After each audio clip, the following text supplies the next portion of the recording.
O universo parece eterno e infinito, mas o desaparecimento de estrelas indica que tudo tem fim. Se algum dia no futuro distante o nosso Sol se apagar, a Terra ficará sem a sua principal fonte de energia. Mas até lá, certamente, já teremos encontrado outro lugar para viver. Fica então uma pergunta. Por quanto tempo a Terra vai conseguir manter os seus filhos que usam e abusam do que ela oferece? Os recursos naturais estão se esgotando. Para reverter este processo, é preciso combater todo e qualquer desperdício, principalmente o de energia. A energia é tão importante que sua história se confunde com o próprio desenvolvimento da humanidade. A hidroeletricidade é uma das formas de energia mais usadas no Brasil. O seu consumo aumenta a cada dia, proporcionando desenvolvimento e conforto.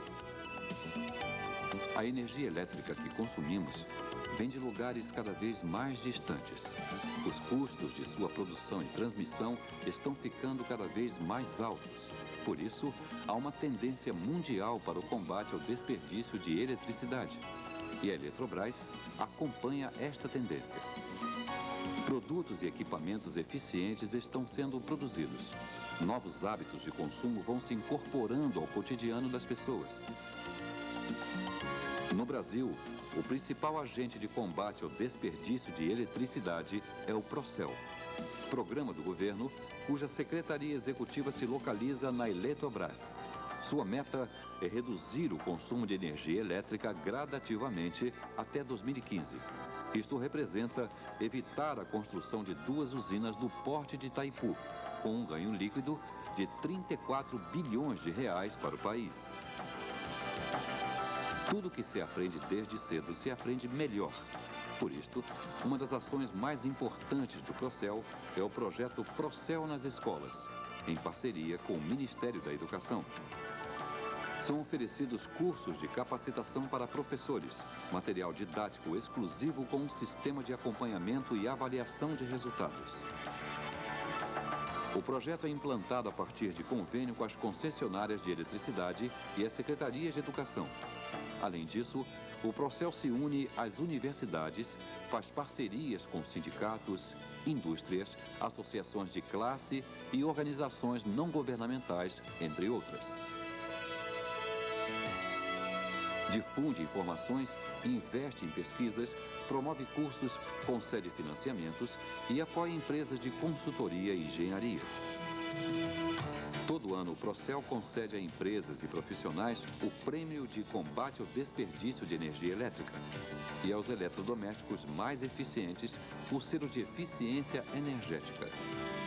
Com isto, o Procel incentiva as empresas a produzirem mais, gastando menos. E quem está ganhando são os consumidores, a sociedade, o país. O objetivo do Procel é exatamente o que todo mundo quer: economia, mas sem perder o conforto e sem abrir mão da qualidade de vida.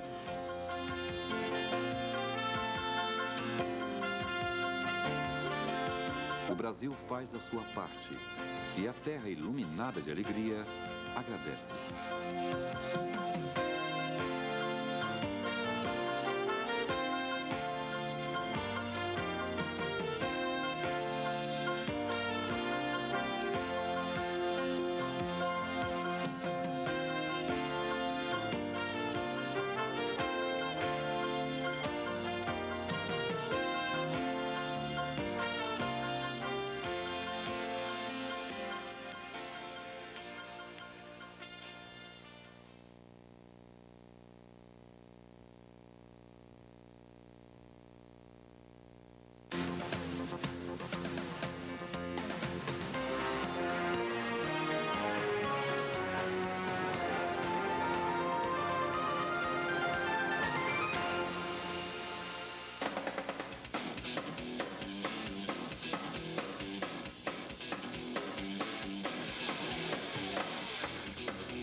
sabe o que essa maçã tem? Energia potencial. Querem ver? A maçã é atraída pela força da gravidade, que atrai tudo para o centro da Terra. Os alimentos são a nossa fonte de energia.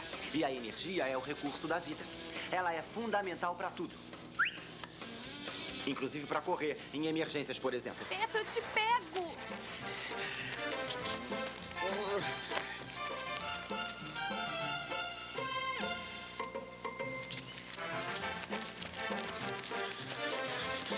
A Terra também possui calor. Ah, e calor é energia. A Terra tem energia geotérmica.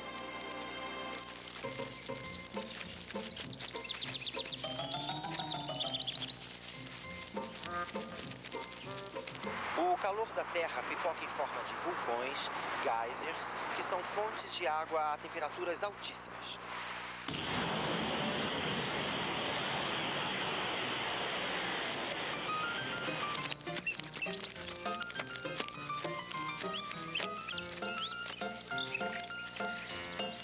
Como é lindo o nosso Sol, né?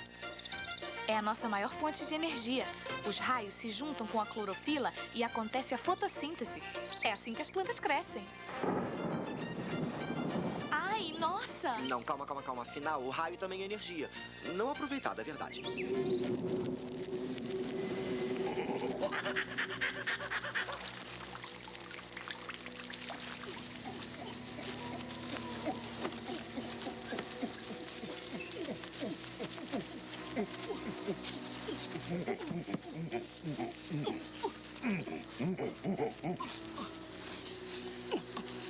Ich habe keinen Bauch.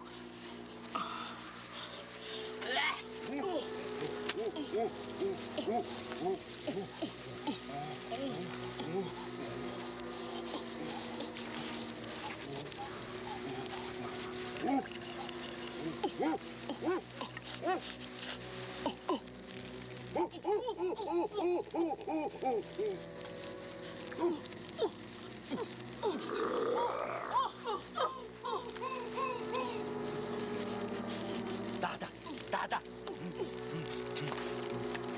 O fogo foi a primeira forma de energia que nós controlamos. Ou foi o amor? Mulheres. Fonte é onde nasce energia. E forma é como a energia se manifesta.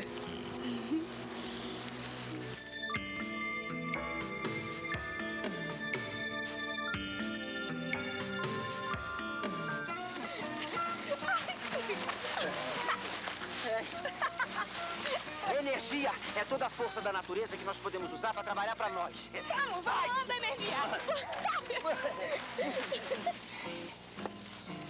Ai, olha que árvore linda! Ai, vamos aproveitar e vamos parar para descansar. Ai, vamos. Ai. Ah, você sabia que a energia produzida pela água se chama energia hidráulica? E você sabia que a energia produzida pelos ventos se chama eólica? É o quê? Eólica. Olha o vídeo. Uau!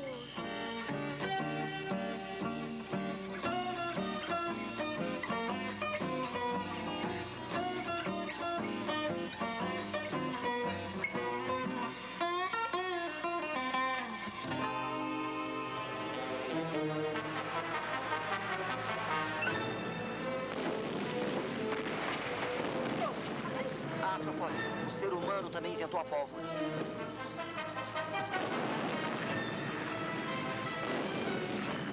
A máquina a vapor virou tudo de pernas pro ar. Olha só que invenção interessante.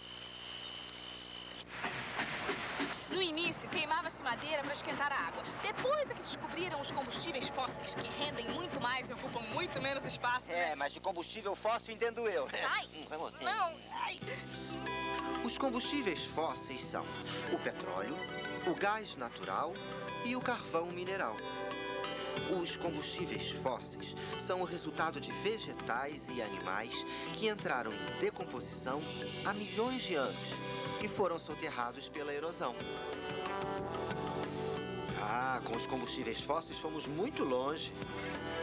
problema com os combustíveis fósseis é que gastamos em poucos instantes o que a Terra leva milhões de anos para produzir. Mas ainda existe muito combustível. Já pensou no petróleo do Oriente Médio? Mas também pode acabar. Por isso, os cientistas vivem procurando outras fontes de energia, como o álcool. A cana-de-açúcar pode ser plantada na quantidade que for preciso. É uma fonte renovável de energia. A cana-de-açúcar vira álcool para os carros. Mas o álcool só não basta. Satisfaz uma parte muito pequena das nossas necessidades energéticas. Mas tem também a eletricidade, uma das formas de energia mais usadas no Brasil. A água acumulada na barragem passa com força pela turbina, que roda e aciona o gerador. Essa é uma das maneiras de produzir eletricidade.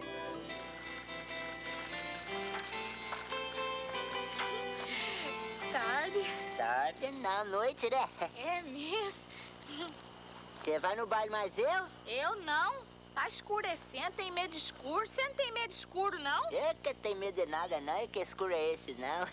A minha bicicleta enxerga no escuro. É? Você quer ver? Olha só. Esse trem aqui é o dínamo, que quando encosta no pneu e a roda gira. Entendi. E empurra o pedal que gira a roda que roda o dínamo. É. Ao bem dizer, conforme as águas que passam pela turbina de hidrelétrica, né? É, conforme. Ô, Beto, mas não aumenta o peso, não? Ó, aumenta ao bem da verdade, né? Mas que jeito? É assim que se gera eletricidade, né? É. É custo e benefício. E em compensação, eu enxergo no breu. É. Tu vai no baile mais eu? Agora eu vou. Então vamos andando. Vamos. Tá cheirosa. Você tá jeitosinho hoje. A eletricidade não é como os combustíveis que prejudicam o meio ambiente. Não é bem assim. O rio não consegue mais ser o mesmo. A eletricidade pode ser produzida também em usinas termoelétricas. O problema é que as termoelétricas poluem. É que nem sempre trocam os filtros. Mesmo com filtro tem poluição. A caldeira não é aquecida com combustível fóssil. Outra forma de gerar eletricidade é através de usinas nucleares. Mas elas ainda preocupam algumas pessoas. A eletricidade não é tão perfeita como você diz. Eu nunca falei isso. Eu queria dizer é que ela não polui quando está sendo usada. Além do mais, qualquer forma de energia cobra um preço da natureza. Então por que é que você desperdiça tanto? Eu? É, você. Quer ver?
De mim, mas gasta eletricidade e água como se não custasse nada, Aí né? você que vai passear e deixa o ar-condicionado ligado. Ai, quem que deixa a geladeira aberta um tempão? Ah, mas não sou eu que coloco comida quente na geladeira, feito alguém que eu conheço aqui, ó. Ai, tá bom.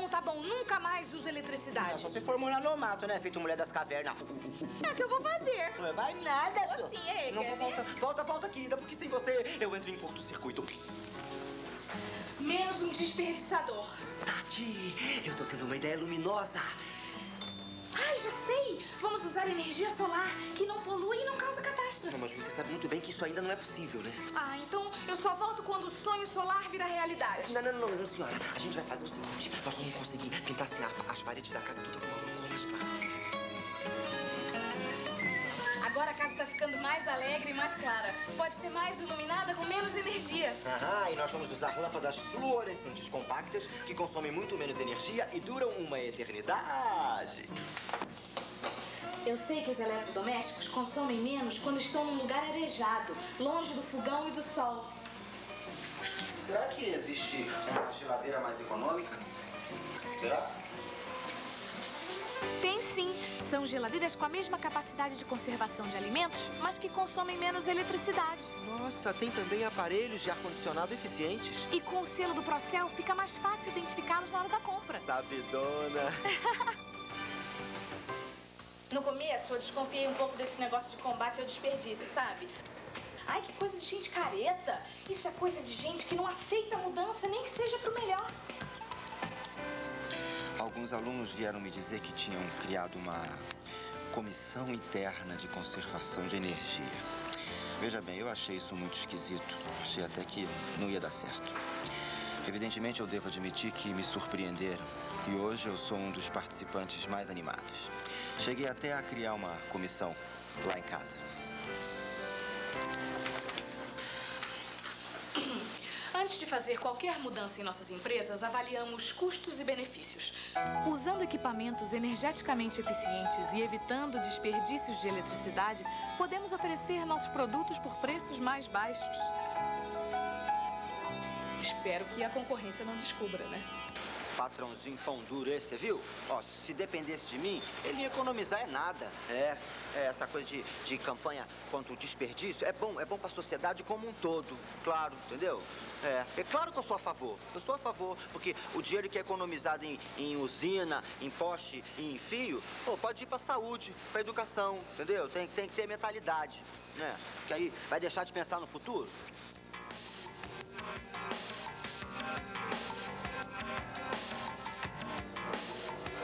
Só que eu não tô dormindo.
As estrelas brilham durante bilhões de anos.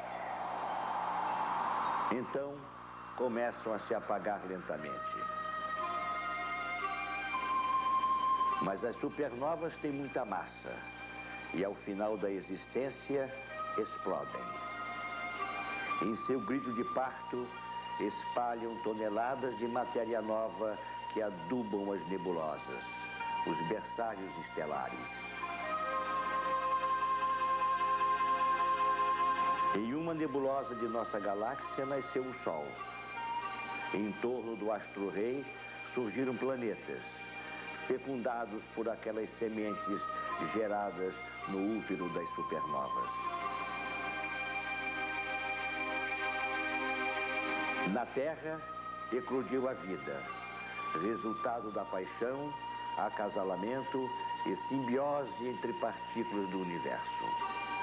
Formaram-se bactérias, então algas e plantas.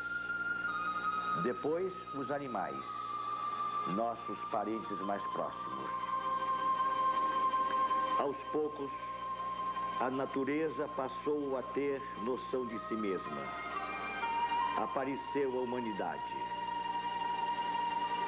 Tudo indica que a consciência brota na matéria que, no escoar do tempo, atingiu níveis avançadíssimos de complexidade e organização.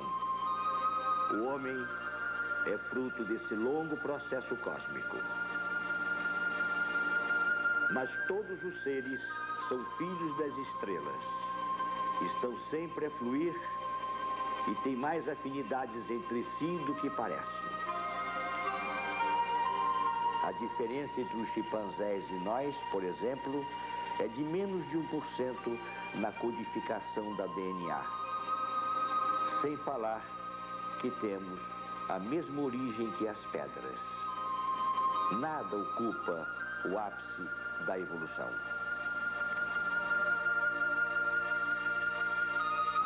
Mas como é que tudo se fez? E com que finalidade? Para que tanta pressa e obsessão? O que é o progresso? Somente nós somos efêmeros ou as galáxias também sentem a seta do tempo?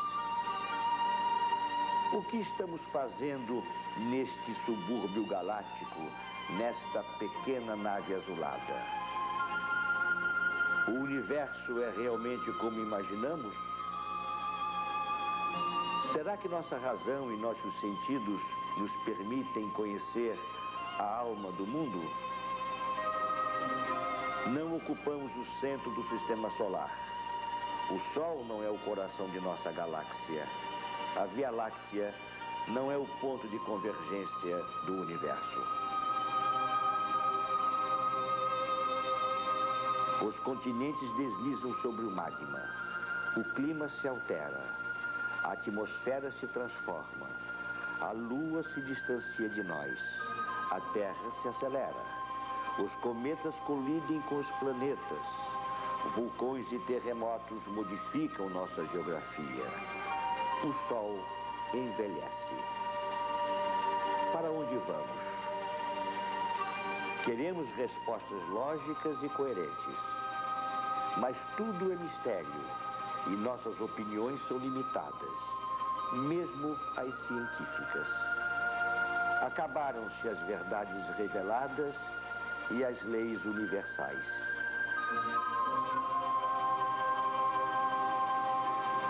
Sabemos apenas que todas as estruturas sofrem mutações.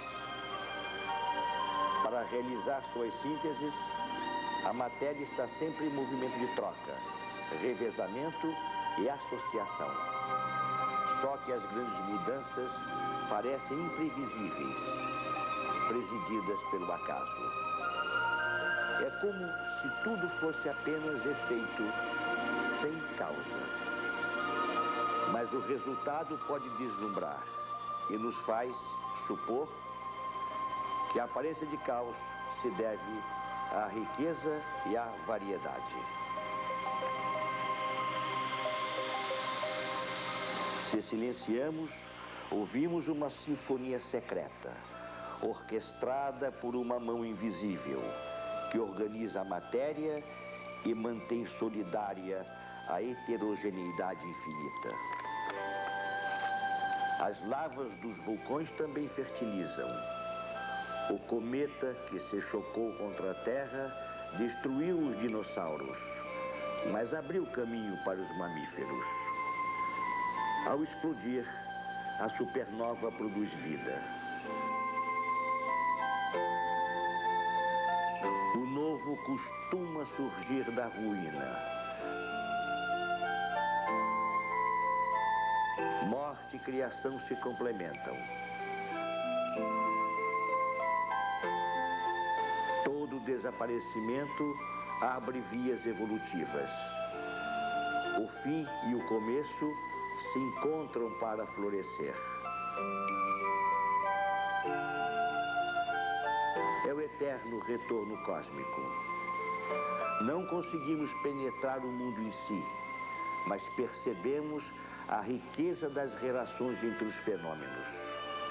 Descobrimos que o importante não é a estrutura, e sim o processo, a conectude. Eis o novo paradigma. Aos poucos, conhecemos outros astros. A visão se amplia, abrindo horizontes e colocando tudo em perspectiva. Vislumbramos o futuro com os olhos voltados para as origens. Evoluímos em sintonia com um organismo imenso, inteiro, interligado, vivo, pulsando em todos os seus componentes. Um mundo holístico e sem hierarquias. Digno de admiração e inspirador de nossos atos mais corriqueiros. Não estamos sozinhos. Somos o todo. O contraste entre o céu e a terra parece gritante. Mas a predação, o genocídio e a ganância podem ser superados. Basta passarmos do antagonismo para a cooperação, do individualismo para a solidariedade, do nacionalismo para a integração planetária. A tarefa só parece difícil se esquecemos que somos um fenômeno muito recente na história do mundo. Ainda estamos no jardim da infância e à nossa frente existe um longo caminho. A grande descoberta é que nós somos o mistério da consciência cósmica, o esplendor da natureza, o espírito e a alma do universo.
Cometa Halley, ou Quem Não Se Comunica, distribuído no Brasil por Ciamar, versão brasileira Windstar.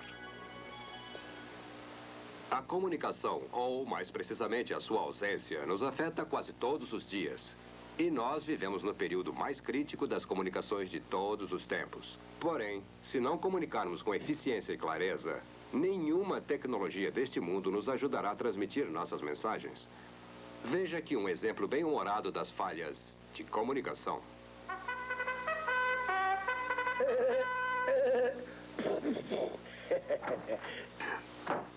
Oh, Major, Amanhã à noite, por volta das 21 horas, o cometa Halley será visível nesta área.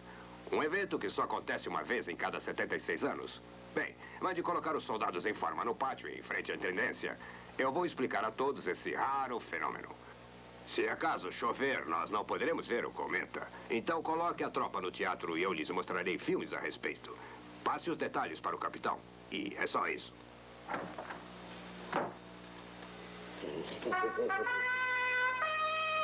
Oh, alô, capitão. Por ordem do coronel. Amanhã às 21 horas, o cometa Halley vai aparecer sobre o pátio em frente à intendência. Mas se chover, coloque a tropa em forma e mande todos para o teatro onde este raro fenômeno terá lugar. Um evento que, como se sabe, só ocorre a cada 76 anos. Ah, como eu detesto ficar dando recado. Ah, tenente, chegou bem na hora. Por ordem do coronel, que aliás está em muito boa forma, às 21 horas de amanhã o fenomenal cometa Halley fará uma aparição no teatro. Mas caso chova no pátio da intendência, o coronel vai dar uma outra ordem, o que só acontece a cada 76 anos. Mande o sargento informar a tropa. É só isso. Oh, sargento, descansar. Amanhã, às 21 horas, o coronel vai aparecer no teatro com o cometa Halley. Um evento que só acontece a cada 76 anos. Se chover, o coronel mandará o cometa para o pátio da intendência. Oh, informe a tropa imediatamente.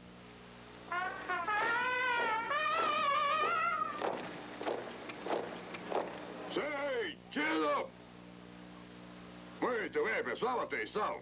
Quando chover amanhã às 21 horas, o fenomenal General Halley, de 76 anos de idade, acompanhado pelo coronel, vai dirigir um ônibus da cometa no pátio da intendência em plena forma. É só isso. É só isso? Bem, para o nosso sargento tão mal informado, talvez seja o fim de uma promissora carreira militar. Mas para nós é apenas o começo. É hora de começar a entender que toda ordem que nós dermos ou recebermos deve ser conferida para estarmos certos de que será cumprida. A confirmação de ordens, não importa onde ou quando elas sejam dadas, vai ajudar você a manter os seus cometas no espaço onde devem ficar.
O que você sabe sobre eletricidade? Que a gente coloca o dedo da choque.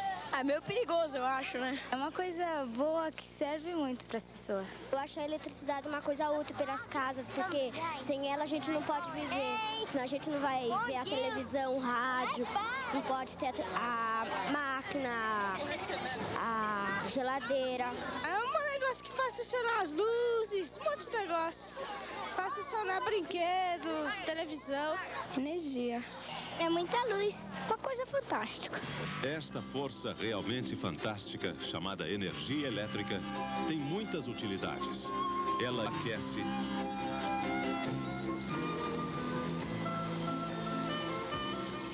ilumina e movimenta motores. Vamos Vamos ver agora como a energia elétrica é gerada e os caminhos que percorre até chegar à nossa casa. Tudo começa aqui, na usina hidrelétrica. Como no Brasil temos um grande número de rios com quedas d'água, a usina hidrelétrica é a opção mais prática, econômica e segura para a geração de eletricidade. As partes mais importantes de uma usina são a casa de máquinas, as comportas e o vertedouro e a barragem. Vamos ver uma por uma. A barragem, como o próprio nome indica, tem a função de barrar o fluxo da água, formando a represa, um grande lago onde a água fica armazenada. As comportas e o vertedouro controlam o nível de água da represa, evitando que ela transborde. Quando o nível da represa passa do limite, as comportas são abertas e a água em excesso escoa pelo vertedouro. Na casa de máquinas estão instaladas as turbinas, que geram a energia elétrica. Vamos ver então como é o processo. A água represada entra na casa de máquinas por estes tubos, chamados dutos forçados. A força da água é que movimenta as turbinas, fazendo girar este eixo, que tem um grande ímã na parte superior. O ímã, em contato com as bobinas, produz um campo magnético que gera a energia elétrica. Observe.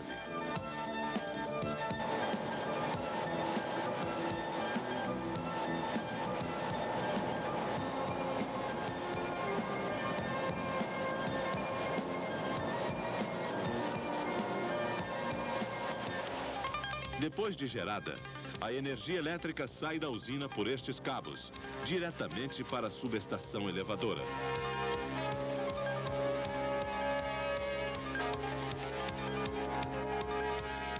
Neste local, através dos transformadores, a tensão elétrica ou voltagem se torna aproximadamente 10 vezes maior do que ao sair da casa de máquinas. Isto é necessário para que ela chegue até as cidades com força suficiente, depois de percorrer grandes distâncias pelas linhas de transmissão, sustentadas pelas torres. Mas antes de entrar na cidade e ser distribuída, a energia elétrica precisa ficar de novo com a mesma voltagem que tinha ao sair da usina, 10 vezes menor. Esta redução é feita na subestação abaixadora.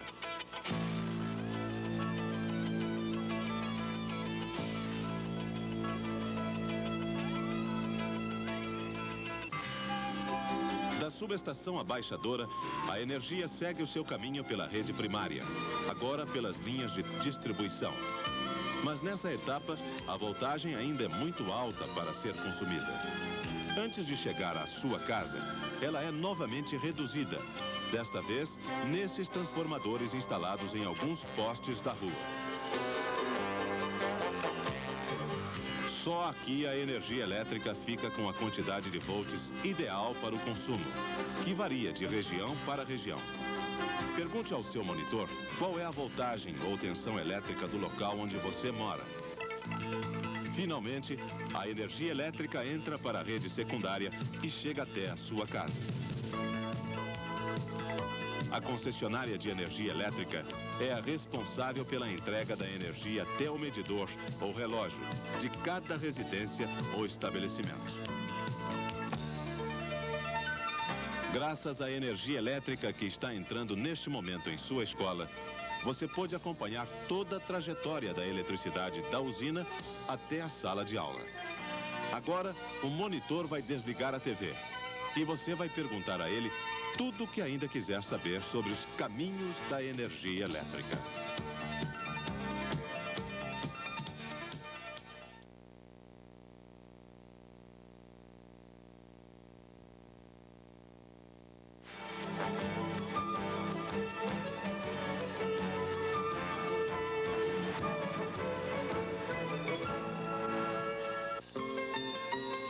Agora que você já sabe como a energia elétrica é gerada, transmitida e distribuída até chegar à sua casa, vamos mostrar que todo este conjunto forma um circuito elétrico.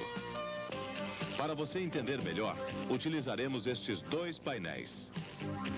Neste temos um circuito hidráulico, com o reservatório de água, o cano, a torneira e a roda d'água. Neste outro painel, temos o circuito elétrico, com a tomada, os fios, os interruptores, as lâmpadas e o medidor de consumo. Vamos comparar os dois circuitos. O reservatório com água disponível do circuito hidráulico corresponde à tomada com a energia disponível do circuito elétrico. O cano por onde passa a água corresponde ao fio por onde passa a energia. A torneira que deixa ou não a água sair corresponde ao interruptor, que deixa ou não a energia passar. A roda que é movimentada pela água corresponde ao disco do medidor, movimentado pela passagem da energia. Observe e compare os dois circuitos em funcionamento. Abrimos a torneira do circuito hidráulico e a água do reservatório passa pelo cano, movimentando a roda. Quando abrimos mais a torneira e mais água passa pelo cano, a roda gira mais rápido. No circuito elétrico, o processo é semelhante. Ligamos o interruptor e a energia passa pelos fios, acendendo as lâmpadas e movimentando o disco do medidor. Quando ligamos mais um interruptor e mais energia passa pelos fios, o disco gira mais rápido. Agora vamos ver como funciona o medidor do circuito elétrico. Veja que cada lâmpada tem uma luminosidade diferente. Esta diferença de luminosidade corresponde à maior ou menor potência das lâmpadas. A potência é medida pelo número de watts que cada lâmpada traz estampado no bulbo. Assim, esta lâmpada de 90 watts requer uma quantidade de energia maior do que esta outra, de 36 watts. Podemos ver o consumo de cada uma delas pelo disco do medidor. Quanto maior a velocidade do disco, maior o consumo.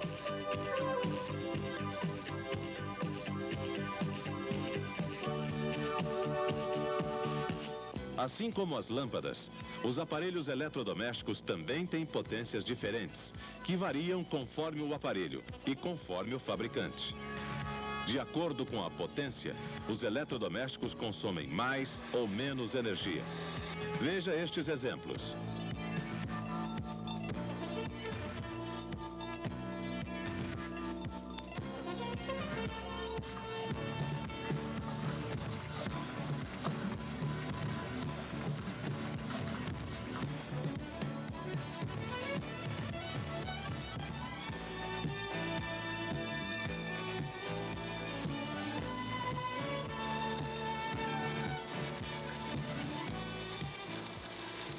Não esqueça, o que causa maior ou menor consumo de energia elétrica é a potência do aparelho, medida em watts. Isto não tem nada a ver com a tensão elétrica, medida em volts, que chega pelos fios até a sua casa.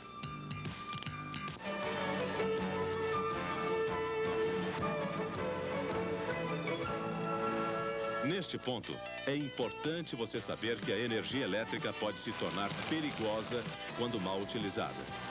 Vamos apresentar os tipos mais comuns de acidentes que podem ocorrer e as normas de segurança que todos devem observar. Os raios são descargas elétricas muito fortes.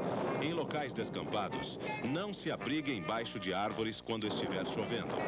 Por causa das raízes bem fundas na terra, elas atraem os raios. Quando for instalar antenas de televisão, chame uma pessoa especializada. As antenas não devem ficar perto de redes elétricas.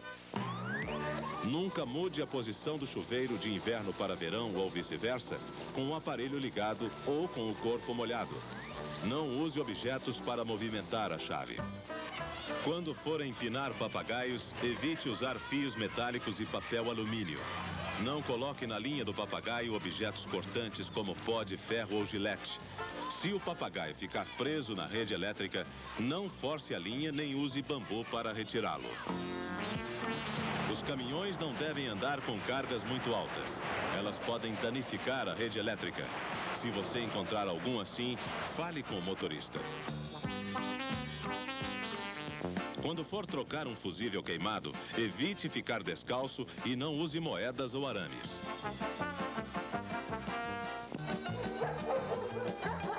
Prenda o seu cachorro quando o leiturista da concessionária for fazer a leitura mensal do medidor em sua casa para evitar um acidente. Não coloque fogo perto das linhas de transmissão. Isto pode causar um desligamento repentino, deixando milhares de consumidores sem o conforto da energia elétrica, hospitais com pacientes em risco de vida e indústrias paralisadas. Não construa campos de futebol na faixa livre de terra embaixo das torres de transmissão. Se cair um fio, você pode até morrer. Não suba nas torres de transmissão. Além do choque, você corre o risco de levar um tombo. Não toque em fios caídos no chão. Isto pode causar um choque fatal.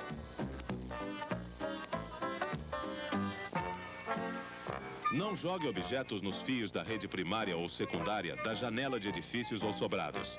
Evite também tentar tirar objetos caídos nos fios.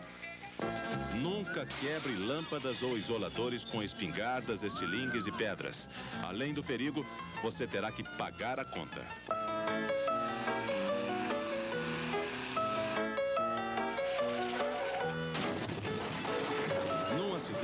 Se houver alguma torre ou poste caídos, não se aproxime. Pode ter algum cabo energizado no chão ou sobre o veículo. Casas que têm crianças pequenas devem ter protetores nas tomadas, para evitar choques e ferimentos graves. Também é bom colocar protetores nas tomadas quando se for lavar paredes dentro de casa. Não instale campainhas atrás da cortina ou perto de objetos inflamáveis. Um defeito qualquer na instalação poderá incendiar a sua casa. Não ligue aparelhos eletrodomésticos com o corpo molhado, principalmente durante o banho. Quando quiser podar uma árvore, chame um órgão competente em sua cidade.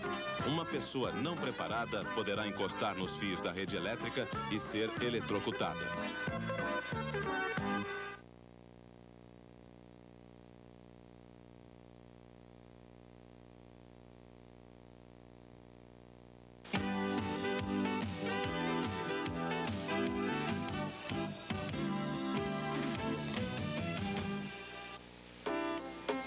Você já sabe que o consumo de energia elétrica depende da potência do aparelho. Quanto maior for a potência, maior o consumo. Mas existe um outro fator que influi no gasto de energia: o tempo. Se o aparelho fica ligado muitas horas por dia, gasta mais. Se você utiliza o aparelho racionalmente, no menor tempo possível, consome menos, gasta menos dinheiro no final do mês e evita o desperdício de eletricidade. Você pode reduzir o consumo de energia elétrica em sua casa de duas maneiras. Primeiro, utilizando aparelhos com a potência certa. Por exemplo, se este ambiente pode ser bem iluminado com uma lâmpada de 60 watts, não há por que utilizar uma de 100 watts. A segunda maneira de diminuir o consumo é não deixar aparelhos elétricos ligados sem necessidade. Por exemplo, se ninguém estiver vendo televisão, ela deve ser desligada. Agora você vai aprender a calcular o consumo de energia elétrica em sua casa. Vamos começar pela lâmpada da sala. A primeira coisa que você tem que verificar é a potência, o número de watts da lâmpada. No caso, esta lâmpada tem 100 watts de potência. Para calcular o consumo diário, você tem que saber quantas horas por dia a lâmpada da sala permanece ligada. Vamos dizer que sejam 5 horas por dia. Assim, o consumo diário desta lâmpada será calculado pela multiplicação do número de watts pelo número de horas que ela fica acesa. São 100 watts vezes 5 horas, o que dá um total de 500 watts hora, o consumo diário desta lâmpada. Vamos ver agora o consumo diário da televisão, que neste caso tem também 100 watts de potência e fica ligada a 8 horas por dia. 100 watts vezes 8 horas, dá um total de 800 watts hora, o consumo diário desta televisão. E a geladeira? Este aparelho tem 200 watts de potência e fica ligado na tomada 24 horas por dia. Só que a geladeira não consome energia o tempo todo. Ela tem um aparelhinho chamado termostato, que regula a temperatura. Quando a refrigeração é pouca, ela trabalha até que a temperatura chegue ao ponto ideal. Depois ela desliga automaticamente, até que alguém abra de novo a porta e a temperatura volte a subir. Assim, a geladeira funciona mesmo cerca de 10 horas por dia. Vamos então calcular o consumo. 200 watts vezes 10 horas dá o total de 2.000 watts-hora, o consumo diário desta geladeira. Este ferro elétrico tem 500 watts de potência e fica ligado 2 horas por dia. Vamos fazer a conta. 500 watts vezes 2 horas dá um total de 1.000 watts-hora, o consumo diário do ferro elétrico. Vamos ver ainda o chuveiro, o aparelho elétrico que tem o maior número de watts numa residência. Este tem 3.000 watts de potência na posição verão e fica ligado 1 hora por dia, o que corresponde a 6 banhos de 10 minutos. 3.000 watts vezes 1 hora dá 3.000 watts-hora, o consumo diário do chuveiro. Agora vamos ver o consumo diário de todos estes aparelhos juntos. 500 watts-hora da lâmpada, mais 800 watts-hora da TV, mais 2.000 watts-hora da geladeira, mais 1.000 watts-hora do ferro, mais 3.000 watts-hora do chuveiro, temos um total de 7.300 watts-hora. É o que todos os aparelhos juntos gastam por dia. Vamos calcular agora o consumo mensal, como faz a sua concessionária de energia elétrica. Se durante 30 dias você utilizar estes mesmos aparelhos durante o mesmo número de horas, o cálculo do consumo mensal será simples. Se o total diário foi de 7.300 watts-hora, basta multiplicar por 30, número de dias do mês. Assim, 7.300 watts-hora vezes 30 dá um total de 219.000 watts-hora, o que você gastou no mês. Na realidade, não precisamos ficar fazendo essas contas. O medidor de consumo de energia elétrica que toda residência possui faz isso por nós. Só que o medidor não dá o resultado em watts-hora, e sim em quilowatts-hora. E agora? Bem, é fácil fazer a conversão. Se você sabe que 1.000 metros correspondem a 1 quilômetro e que 1.000 gramas é igual a 1 quilograma, vai compreender logo que 1.000 watts-hora é o mesmo que 1 quilowatt-hora. Assim, se o nosso consumo mensal foi de 219.000 watts-hora, agora vamos convertê-lo para 219 quilowatts-hora.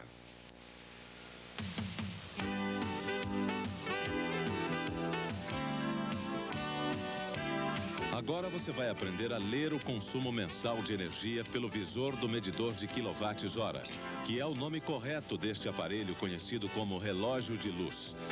Digamos que o medidor acabou de ser instalado em sua casa e todos os ponteiros do visor apontam para o zero. Aí você começa a consumir energia diariamente e depois de um mês vai ler o consumo. O seu medidor, que estava zero, agora apresenta a seguinte leitura. Para calcular o consumo, basta anotar os números apresentados no visor, sempre da direita para a esquerda, para evitar erro. Neste caso temos 3, que representa a unidade, 2, a dezena, 1, a centena e 0, que corresponde ao milhar. A leitura dá 123 quilowatts-hora, ou seja, o consumo de energia elétrica em sua casa durante o primeiro mês. Uma coisa importante que você deve observar é que os ponteiros do medidor giram sempre obedecendo a ordem crescente dos números, indicada pelas setas, alternadamente nos sentidos horário e anti-horário. Outra coisa importante é saber que de um mês para o outro, os ponteiros não voltam para o zero. Eles continuam girando, de modo que para calcular o consumo do segundo mês, você tem que anotar o total apresentado no visor, que corresponde aos 2 meses, e subtrair o consumo do mês anterior. Mais uma observação. Quando o ponteiro ficar entre 2 números, como neste caso, você tem que ver em que sentido ele está girando e considerar sempre o último número que ele ultrapassou. Assim, nessa leitura encontrada no segundo mês, temos da direita para a esquerda 4 a unidade, 6 a dezena, 2 a centena e 0 o milhar. Dá 264 quilowatts-hora. Para calcular o consumo, você subtrai deste resultado a leitura do primeiro mês, que foi de 123 quilowatts-hora. 264 kWh menos 123 kWh é igual a 141 kWh, o seu consumo de energia elétrica no segundo mês. No terceiro mês é a mesma coisa. Você subtrai a leitura apresentada, por exemplo, 421 kWh dos 264 kWh que você encontrou no mês anterior. Dá um consumo de 157 kWh. E assim sucessivamente. Veja que nestes exemplos que nós demos, o consumo de energia elétrica aumentou todo mês. É o que você deve evitar em sua casa. Quanto maior for o consumo de quilowatts-hora, maior o valor da sua conta de luz. E isso vai pesar no orçamento da sua família. Agora o seu monitor vai utilizar esta maquete de uma casa energizada para tirar as suas dúvidas sobre o consumo dos principais eletrodomésticos e o medidor de quilowatts-hora. Ele também vai ensinar a você como interpretar a sua conta de luz enviada pela concessionária de energia elétrica que serve a sua região.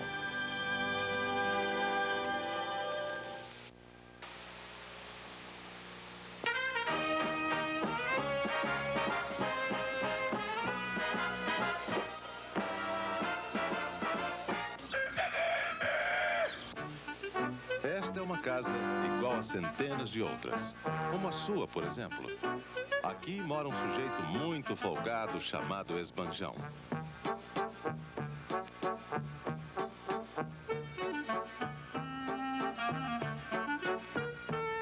Logo de manhã cedinho, uma porção de aparelhos eletrodomésticos já começa a funcionar para dar conforto ao Esbanjão.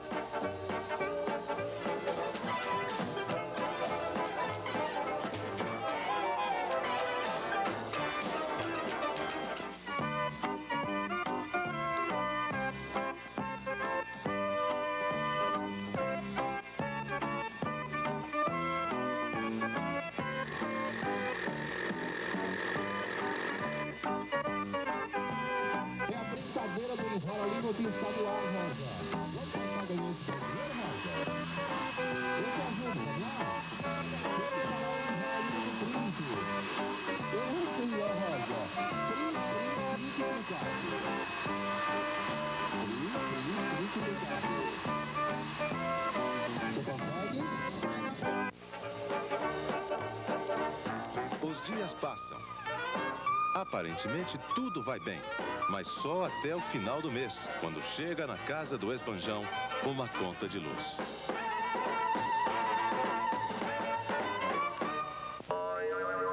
O Esbanjão acha que é um roubo, fica bravo e diz que isso não vai ficar assim. Decide que vai reclamar. Logo na saída, já dá um chute no relógio de luz e vai embora furioso.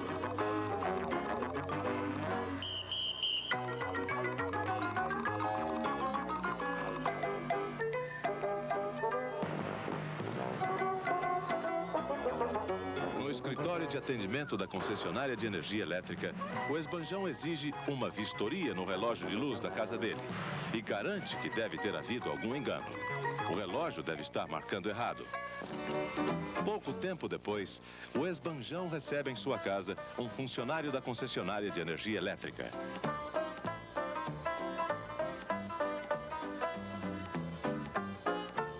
Ele examina daqui, examina dali e chega à conclusão que o relógio de luz está marcando direitinho. Não houve engano na leitura. O relógio registrou exatamente o que foi consumido na casa do Esbanjão. Mas se o problema não está no relógio, por que é então que o consumo de energia elétrica tem sido tão alto? Será que o Esbanjão já parou para pensar por que é que isso acontece?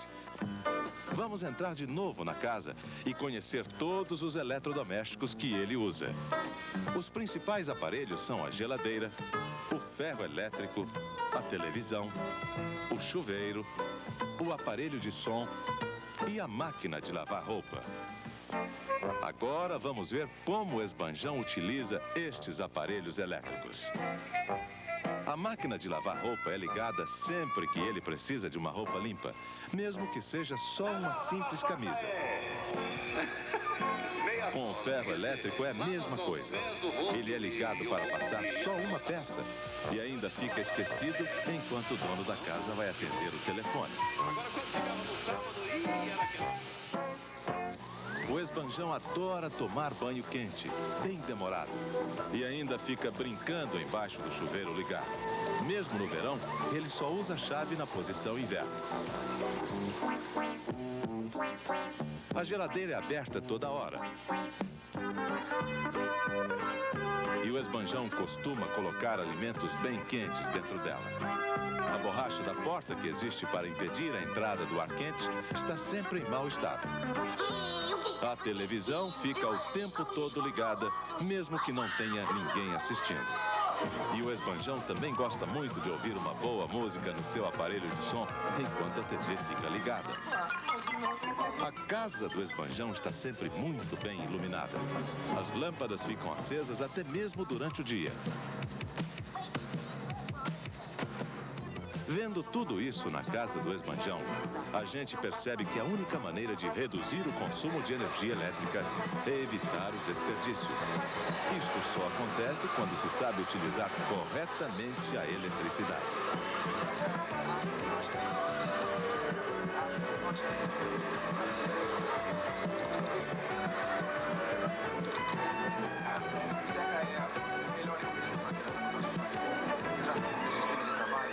O funcionário da concessionária de energia elétrica deu várias dicas para o esbanjão de como economizar energia. Depois de um bom papo com ele, o esbanjão descobriu que a máquina de lavar só deve ser usada quando houver bastante roupa suja. E isso também vale para o ferro elétrico.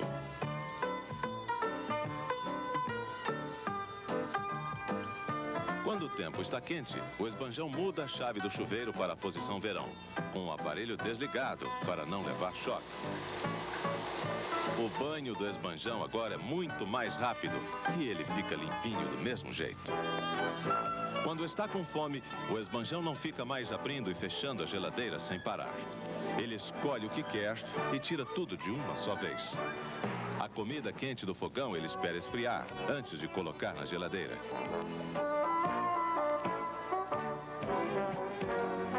E veja que a borracha da porta agora está em perfeitas condições para evitar a entrada de ar quente, que obrigaria o motor da geladeira a trabalhar dobrado. Também acabou aquela história de ficar ouvindo o som com a televisão ligada. O esbanjão aprendeu que não adianta ligar os dois aparelhos ao mesmo tempo, porque a gente só consegue prestar atenção em um de cada vez. E quando ele não está na sala, fica tudo desligado. Durante o dia, o esbanjão abre as janelas da casa e não precisa mais acender as lâmpadas. Quando chega a noite, ele acende só a luz necessária e usa sempre a lâmpada certa para cada ambiente. Observando essas coisas tão simples, o esbanjão percebeu que o seu conforto dentro de casa continuou o mesmo, mas o consumo de energia elétrica não foi o mesmo. No final do mês, ao receber a conta de luz, ele viu que o consumo caiu bastante e o preço da conta também. O esbanjão ficou muito contente. Quando você utiliza melhor a energia elétrica, não é só a sua casa que sai ganhando. A disponibilidade de energia aumenta para toda uma região. Esta apresentação faz parte do Procel nas escolas de primeiro grau. Projeto desenvolvido pela CPFL, Companhia Paulista de Força e Luz, com apoio da Eletrobras, Centrais Elétricas Brasileiras e patrocínio do Procel, Programa Nacional de Conservação de Energia Elétrica.